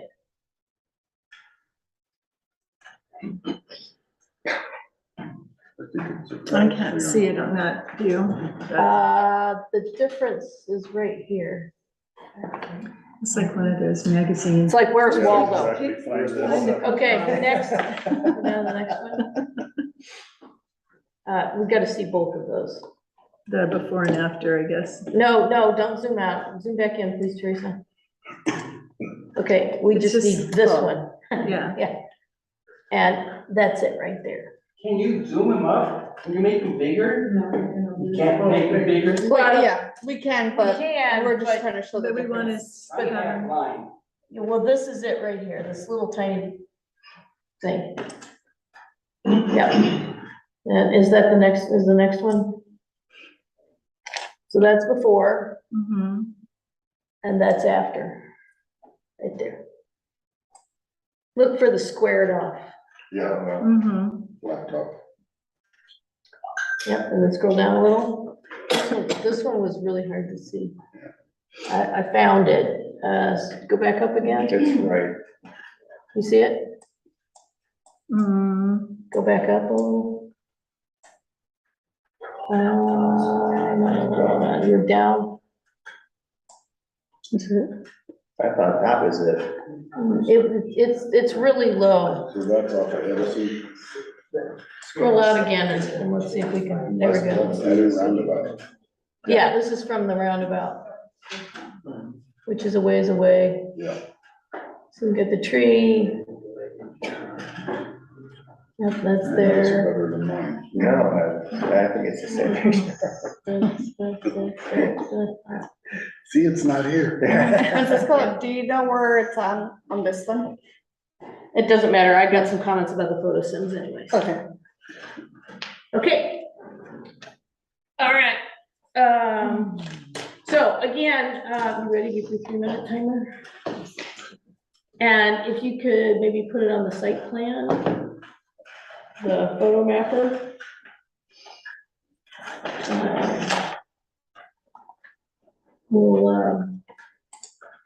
I'm gonna have her put it on, this photo map or this aerial photo. This ever so slightly hatched area, this is the site, and it would be back here in this corner. And if, you are a neighbor and you can tell us where, that's always good information. It's kind of nice to have, to know where you fit in on the thing. If you'd like to see a different picture while you're making your comments, we can queue it up, but we can't flip through a bunch of this, okay? So I'm gonna just, in no particular order, I will call the names and, we can start. But again, we're here for, the visual aesthetic of what it looks like. That's why we were looking at the visual simulations, those kinds of things. Federal requirements, emissions, all this, none of that is on our plate. So, you know, you can talk about it, but it's not something we can really, we won't have any comments about that because it's outside of our purview. Okay, so, Mr. Rob Gould. Oh, me? Yes, why don't you step up here on this thing? Thank you, people. My name is Bob Gould.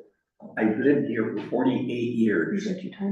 I've raised my 3 kids, my grandkids, and my great-granddaughter. Where you're talking about that piece of property, I live just to the south. Okay, so you're on this one here. Yes, and I've known Mr. Twig since the day I moved in, and now Ann lives there, but she doesn't live there, she inherited the property, that's beside the point. You talk about visual look, that property that we're talking about is basically flat. It kind of rolls down, rolls back up, rolls down, and the back of the property is as high as where the property house is. Now, I live down there, can you pick up that picture of, from the, property to the south that shows my property?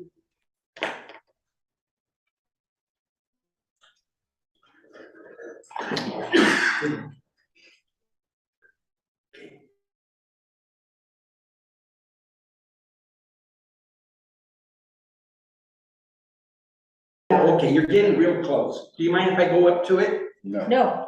Okay, thank you. This is the telephone pole. It feeds me. Can you blow this one up or that one? He said that thing's gonna be 66 feet tall. I have a windmill. You can barely, where is that baby? It's, probably just out of the picture frame. It actually should, no, it should be in there. It should be right. There it is, right there. You have a little pencil? Where? Wait. You can point at it and I'll. You can point at it. Yeah, that's the windmill. That's 35 feet tall. This tower is going to be, what is it, 30 more feet tall. And I'm telling you, when they put it back there at the property in the corner, you're going to see it from Calzada, Edison, and the highway. Verizon came to me 2 years ago, was going to put a tower here, and it was going to be like a water tower. It was only going to be 40 feet. And that was just going to be about as tall as my windmill. But I think the pictures they're showing you from the street with the future pictures is not correct. They've downsized, they made the new tower smaller than what it really is. But look at that, there's my windmill, 35 feet. Picture 30 more feet on top of that. And drive by Calzada, look at my windmill. It's been there for a long, long time. But picture a 65-foot now, well, actually it's 66 feet. That's tall. That's a 6-story building. It takes 10 feet for every floor. So, you know, I don't mind if they do it, but 66 feet is kind of ridiculous. Okay. Thank you. Thank you Thank for you your very time. much. Thank you. Oh, man. Thank you, people. I think, that means, oh, another thing. I think if you guys were living at your properties, you all live somewhere, if you had a wind, or you had one of these going next door, you wouldn't be happy campers. That's how all we feel. We're not happy campers. Thank you. Thank you very much for your comments. All right, Michael McConnell, did I say it right? Yeah. It's adorable. I'm right here. All right. Yeah, so I live, just south of, You need the property. yeah, Gould, so. Yeah. Oh, so the next one down. Go down. So just coming on the screen there. Yeah, it's actually, so my family, we own the next 3 Okay. parcels, so. All right. This one, this one, this one. But I echo a lot of what Mr. Gould says. You know, we've been longtime Valley residents, certainly concerned about the height. But more importantly, I know it's not all out there, but there are potential significant health concerns and risks with a cell tower. We're talking about the coverage and the height that they need. We all have Wi-Fi, I get that, Starlink, whatever you want to call it, but these things are absolute nuclear boosters of EMF that are just bursting. This is, despite the 300 feet notification, all this is residential area. This is not where you normally find cell towers and such.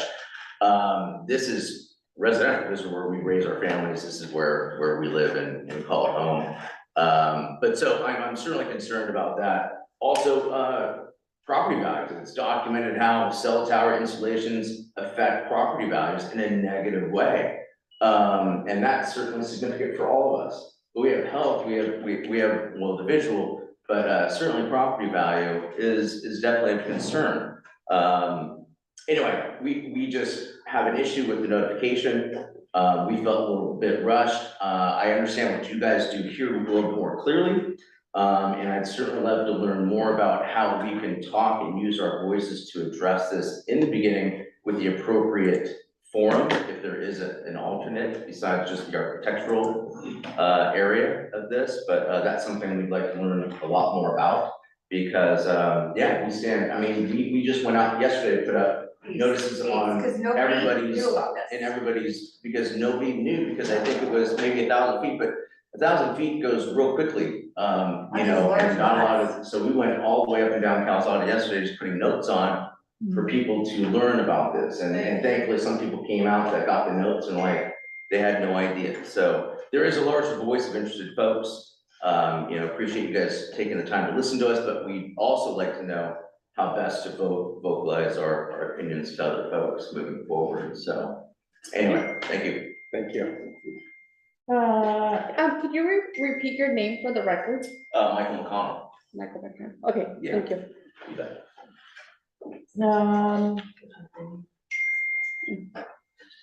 It's Kelly McBurney. Okay, that's what I was gonna say.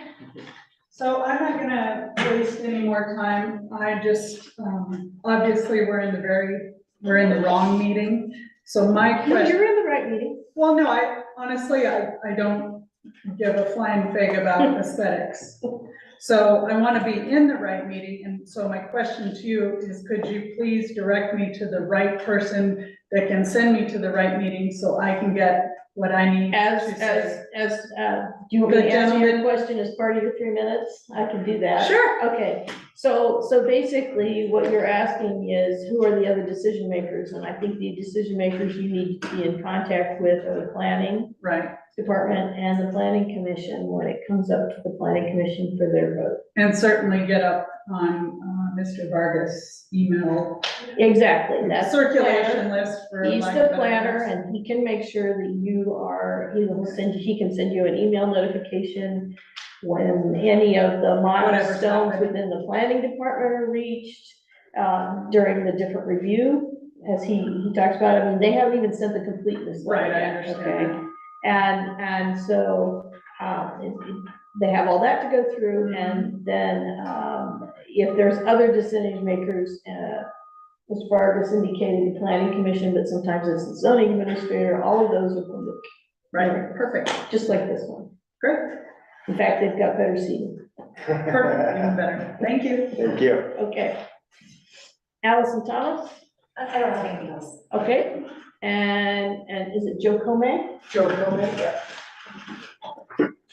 So I'm a little bit further, my name's Joe Comey, homeowner on 1350 Calvada, quite a bit further south. Okay.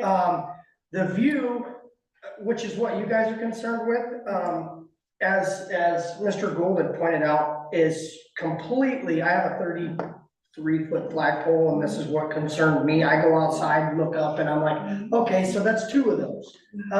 You aren't telling me that from a public standpoint, which it be Calzada 154, I don't care where you're at in town, you're gonna see that. My next question is, height-wise, as far as, this may sound stupid, but are they gonna put a light on top of this thing because of planes? No.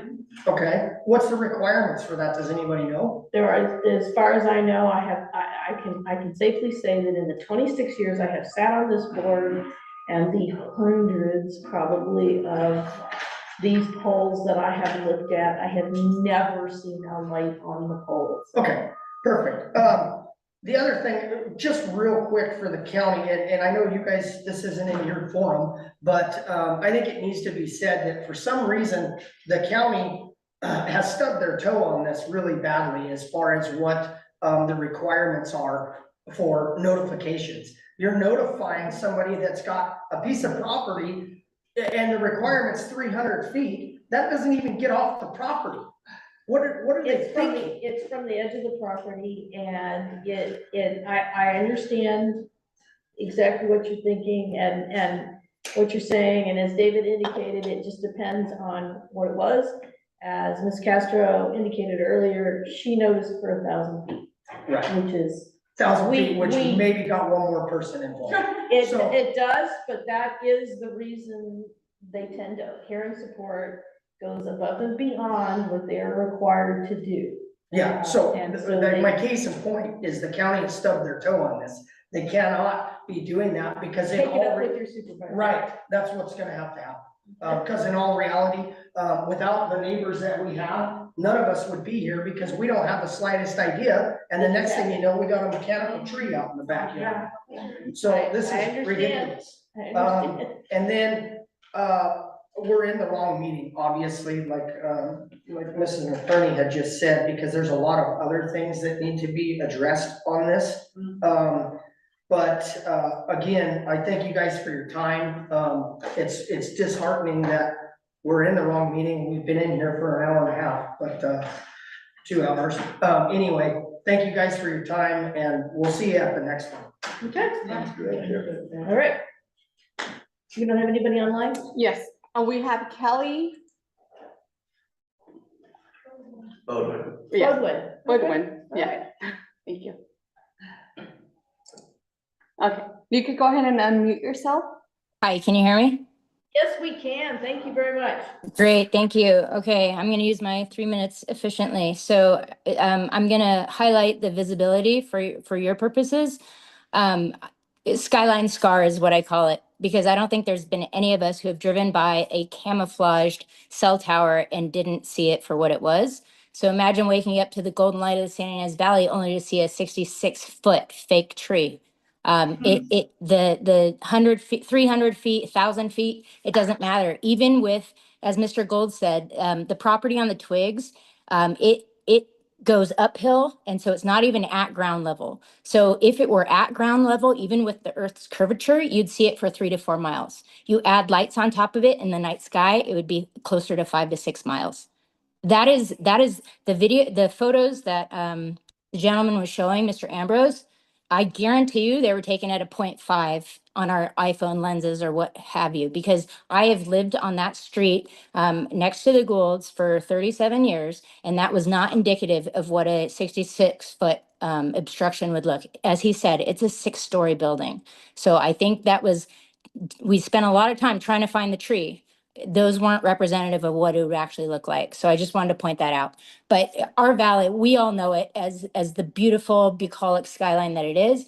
And having a 66-foot tree would just be ugly, because we would all see it as a robo tree that is absolutely jammed with incredible health issues that T-Mobile's already fought lawsuits over.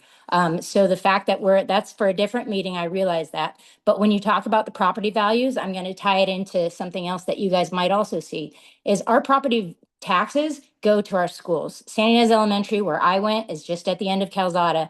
It would be visible quite possibly from there. But our property values, my family's alone, just with a Zillow estimate, would be $759,000 that we would decrease because of this proposition, right? That's a lot of money that doesn't go to our schools. So when the Bobcats want to beautify their school, and it's been an old school, that's going to affect the visibility and diminish it in our valley. So it's not just a skyline scar that stops 300 feet from the Twig property. It continues for 3 to 4 miles, which can be seen from Calzada, Edison, the highway, the 154, like all of that. And I think we're deluding ourselves if we think otherwise, because I looked at those photos and I just started laughing, like that's a joke, because that's not how it's going to really be.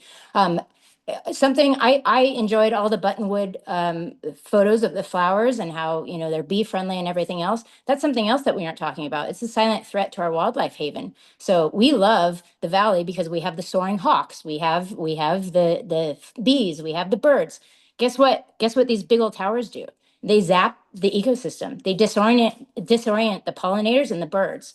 Modern day silent spring. So we're going to start losing that. And that's an aesthetic decline on our valley. So these are the things that our valley's biodiversity, it's not optional. This is what makes our valley. So are we really trading like our natural symphony for RF static? I don't think so. I don't want that. I mean, I don't think any of you, as Mr. Gould said, none of you on the board would want this in your property. And I don't think we're alone, and I don't think we're irrational for coming here today, perhaps in the wrong meeting, because to me, other than aesthetics, the health impacts are way bigger for our kids, for our elders, and the sad part, because to just summarize, because we've gone through our 3 minutes here. Sure.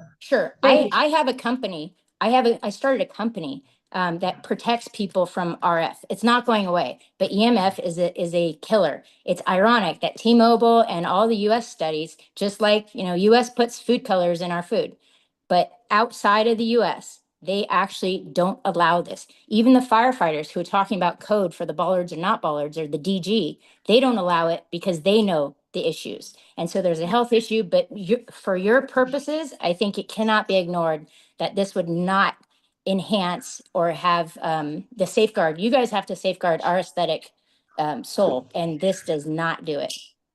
Okay, thank you for your comments. Okay.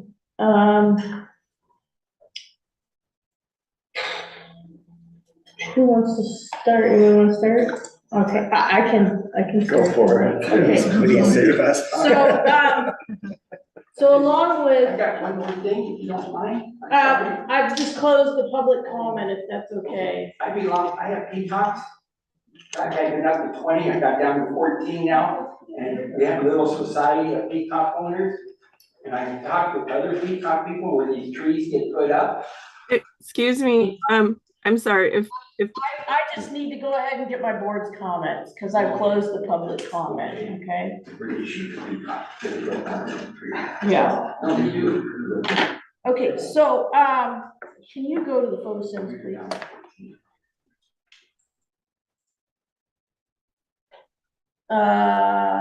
Scroll down to one where we can see it. Just scroll down, that's the before. No. Right here? Yeah. That'll do, okay. That's the So, after, right? yep, that's the after. So, on the photo sims, one of the things that the applicant needs to do is to indicate where this is. I don't care if you put an arrow up here or where, but you need some kind of an indication as to, because I'm not even positive that's what it is. Yeah. Right? I mean, we're doing a lot of interpretation here, and that's not really our job. So for the photo sims, that's one thing you need to do. Then can you go back to the plans? Go scroll up. Let's start at the top. Okay, so that's a good site plan. Go down. That shows the access, all right? Next one. That's a good enlargement, all right.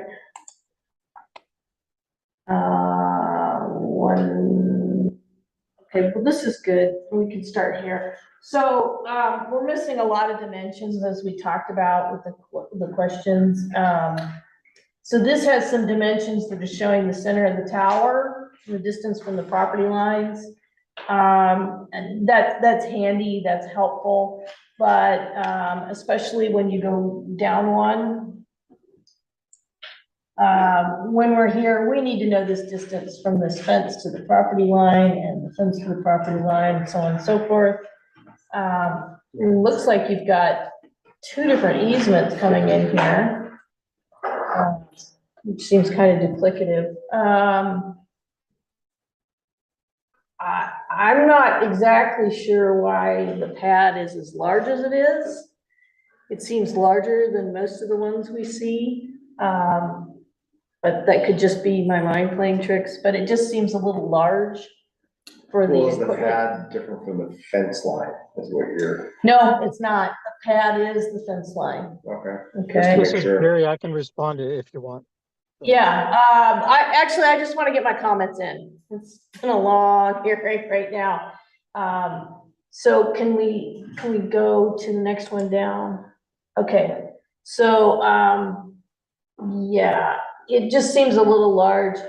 We talked about, you know, we've got these panels for equipment. I think I remember, in the other panel over there, where is the generator in here? I'm not sure that there's a call out for the generator.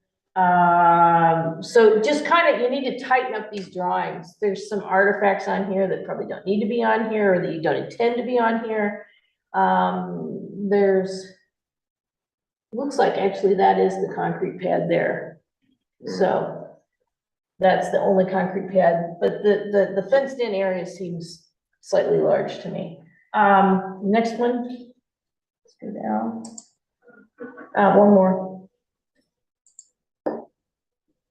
I want the elevations. All right. Okay. So, I'm going to ask you, in fact, I'm going to require you to show the outlines of the equipment above the fence. I want to see where those are. If they're not in there, you can dot it in.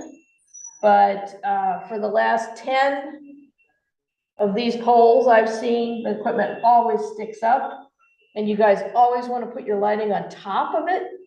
So I want to see the lighting, and I want to encourage you to keep it below the fence, wherever possible. When we talk about lighting, I know it's,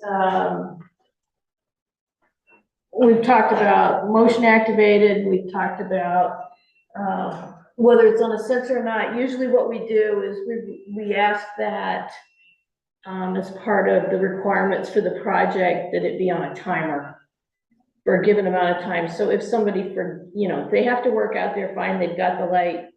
But if it's, if they forget and they leave, it shuts off, after the timer expires, whatever the timer is. This is a very common request of ours. Show us, label the generator. Right now in this, on the left-hand side, where you can see where it says proposed transformer with traffic bollards. I really don't think we need traffic bollards. You've got a nice, a fairly decent looking wood fence that seems somewhat appropriate to me. I don't have a problem with style of the fence. I like it, that's good.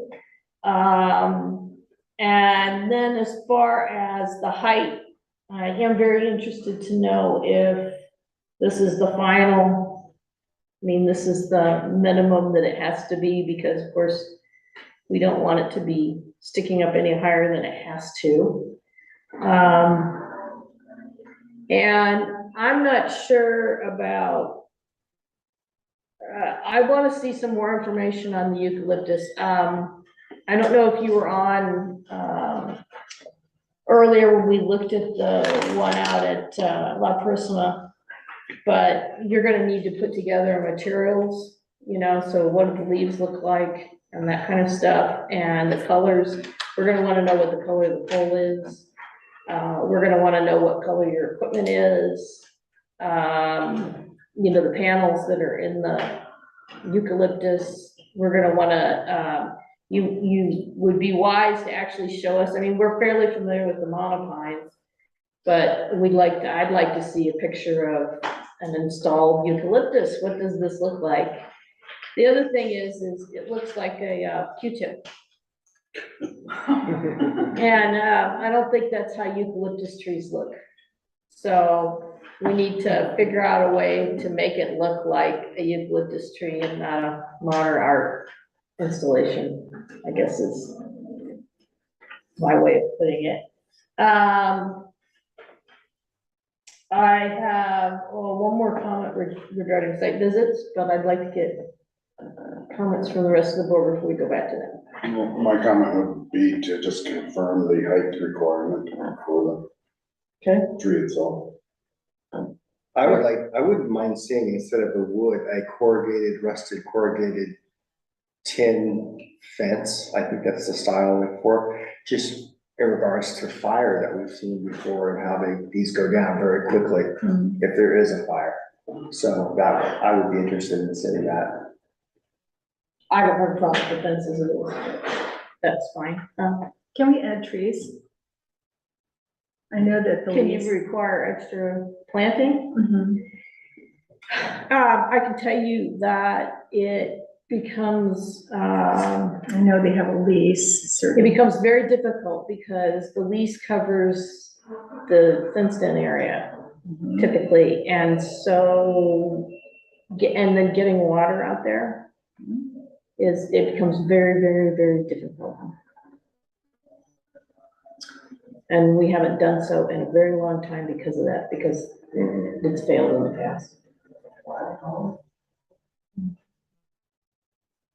But yes, that's something if you want to talk about.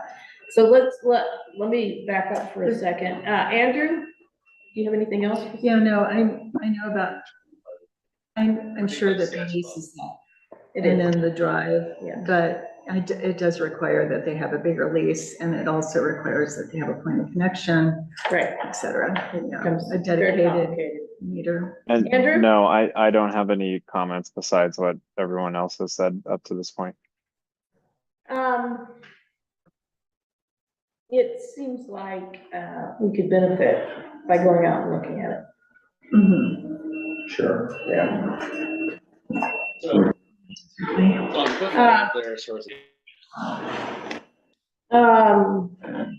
Jerry, can you speak to whether we could do a site visit or not? Sure, I just need to coordinate that with the property owner. Okay, and if you have questions about that, get with the planner.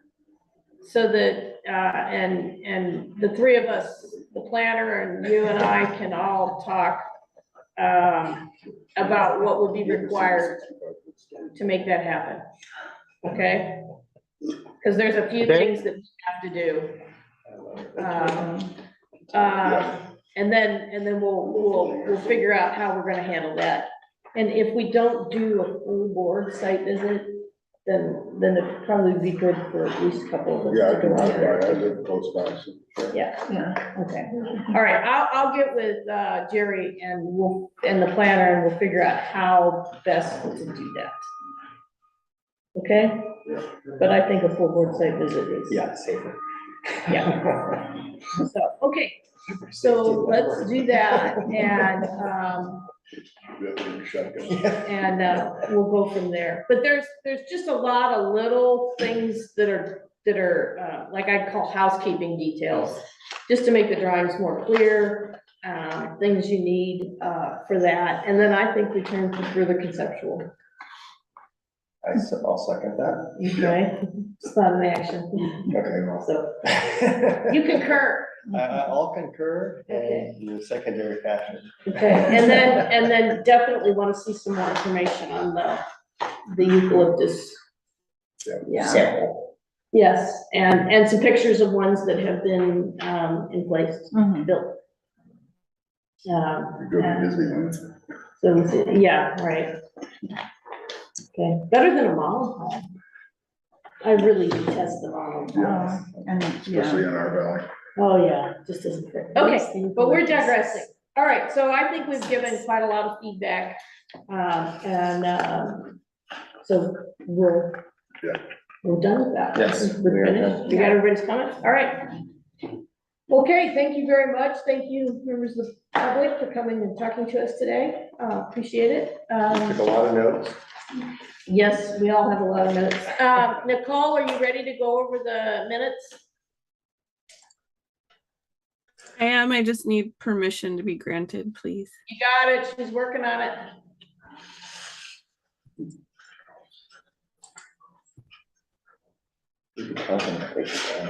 Yeah, you folks can leave. We're doing housekeeping. Okay. Thank you. Yeah, we're not talking about the item or anything. Okay, thank you. Hi, thank you. Thanks for coming out. Thanks for coming out. All right. So the first item is that first Verizon tree project. Yeah, I don't think we have many comments. No. I put this, but I can delete it. I think we prefer faux if we're gonna actually say something about it. There we go. Okay. Okay, and we go in the right direction. I think you can say, in keeping with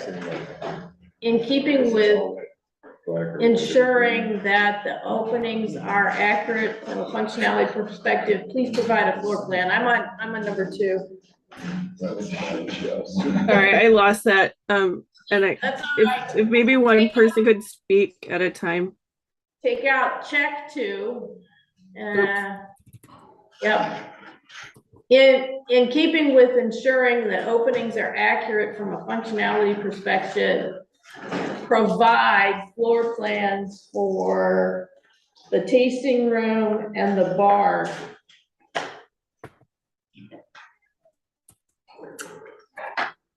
I was really looking for an application word again, but they skirted that.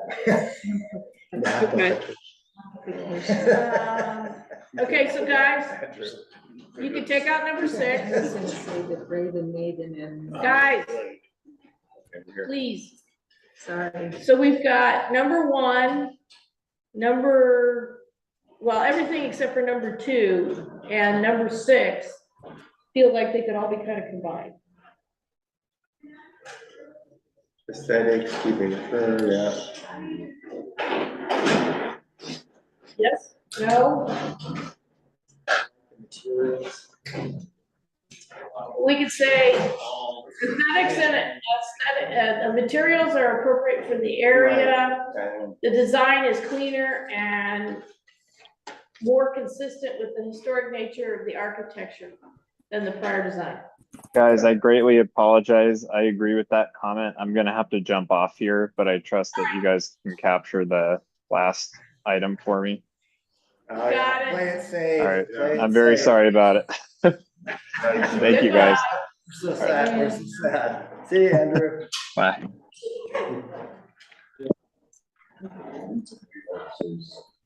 Oh, yeah, interesting. I think you just say the design is cleaner, period. Okay. And then I think you can take out 1. Okay. So, yes? Yeah. All right, Totally. scroll down, T-Mobile. These are mostly mine. so- I made a list. Photosyn arrows. I did also, I know, need to mention to you all that it's not a requirement that these telecom facilities be trees. Just I just understand you that. know that, yeah, okay. Yeah, thank you. So this is, Or even anything. this is. I thought one it of the- was. I would, that's Do you what want a I wanted to 65-foot understand water if that tower? Then we was. can make it a rocket. Okay, I mean, So, it could be a close. Item number 1, arrow. that's it, she's got it. Application needs to have labels, okay. Show all dimensions, Well, need to label know is in dimensions. the, from- label is in the arrow, But it leaves up to them how they want to identify it. okay? Setbacks. You can take out number 3 Right. and, or just change it to enclosed area, fence, the enclosed fenced area seems overly large. Did you notice the drip line of the tree? Yes, I did. Slightly larger than that, but. But it doesn't need to be all the way over. They have a lot of space on one side. That's where it was driving that comment. It doesn't need to be a square. A square tree, what? Doesn't need to be a tree. Encourage you to keep lighting and equipment below the top of the fence, or below the fence, lighting and equipment. Maybe the generator, I'd say remove traffic bollards. At least the eucalyptus is, I mean, there's eucalyptus historically around here. I meant, Versus a pine. change the comment to remove traffic bollards. Or you can leave it like that, I guess. They explain why, how the proposed sign is the minimum height needed. Just look at that. I think instead of saying explain, say provide additional information.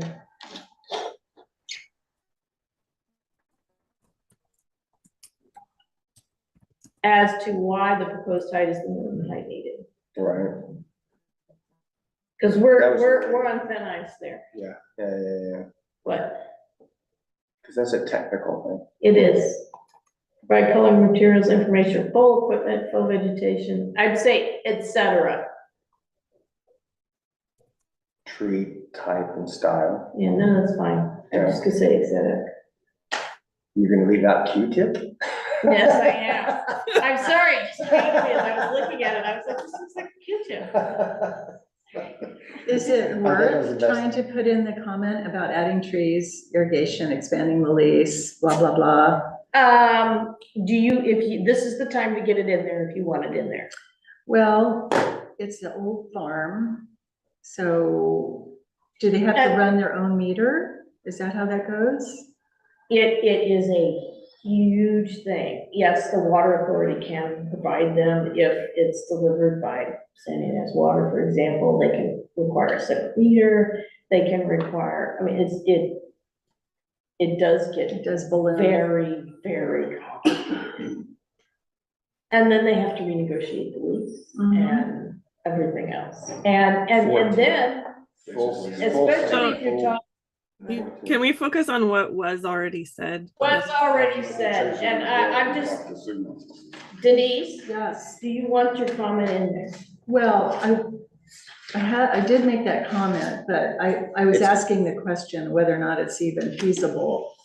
I don't want them to waste time and money. It's more of a neighborly thing than it is a requirement by us, right? Yeah, it's more of a. I think you should include the comment, it was made, and I think you could say, we're interested in the feasibility of additional vegetation or additional planting. Just. Just leave it at that And let's see what happens. and see Yeah. where it If goes it from there. goes- How's that? Because that captures your comment, it's in the record. Yeah. If they shrunk the fence down, they would still have the same use. Yes, Planted correct. outside the fence. Yeah, you have to buy more lease. No, they won't do Well, that. anyway, we can't talk about the project. Are the others looking okay, the comment? Are we good on these? Yeah. Yeah. Site, full They're- board site visit, not just. site Uh, Is that optional? No, usually when we say site visit is Means all of needed, us. it That's means what we all of said. us, Yeah, unless okay. we specifically say not. I think we'll just say a site visit is needed, You that's don't- you don't good. wanna These do- are rough and ready, but yes, I think it captures the intent, Nicole. Okay, thank you. I make a motion to adjourn, can I have a second? Second. All in favor? Aye. Thank you, Nicole. Thank Thank you, you. guys. Thank you, everybody.